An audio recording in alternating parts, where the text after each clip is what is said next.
Me and my wife, we usually wake up around 6:30 or so most days, sometimes a little earlier depending on the day. We always love to sit right here in our living room. I'm a huge fan of reading the Bible first thing in the morning, so this is actually the Bible I'm reading right now. Believe it or not, there's actually a commentary Bible. This is only the New Testament, but it really breaks down every single Bible verse. I have learned so much more from this Bible. So usually I'll read the Bible for a good 10, 20 minutes, depending on kind of what I'm feeling that day.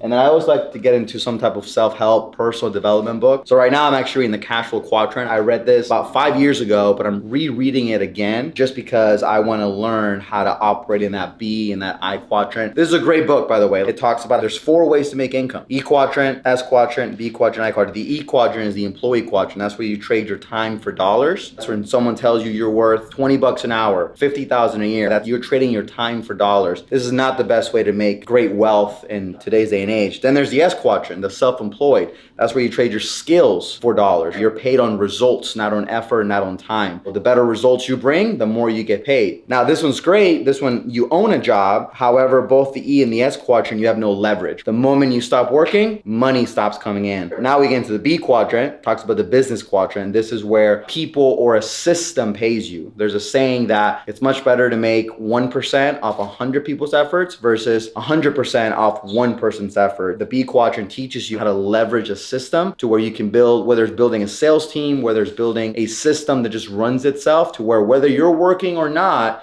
you're still making money. The B quadrant is great because if you're on vacation and you have a system, guess what? You're still making money. If you're sleeping, you're still making money. And then lastly, the I quadrant talks about the investor quadrant. That's where your money makes you money. That's where it gets really, really fun. I believe if we want to achieve really great financial freedom, and when I say financial freedom, I'm also talking about time freedom. There's too many people in this world that make a lot of money, but they don't have time. They don't have the people to hang out with. I want to live a life where I can make life-changing money. I can live life on my own terms and I can spend it with friends who are also doing the same thing as me. I believe the only way to get there is the I quadrant, to have your money make you money. That's things like, of course, real estate or crypto, or you can buy a small business or stuff like that. I'm rereading this right now actually just to kind of retrain myself on these concepts because I really do believe that if we want to live a big life of impact, a life of true financial freedom, this is it right here. So that's kind of what I'm doing right now. This is what I was reading this morning.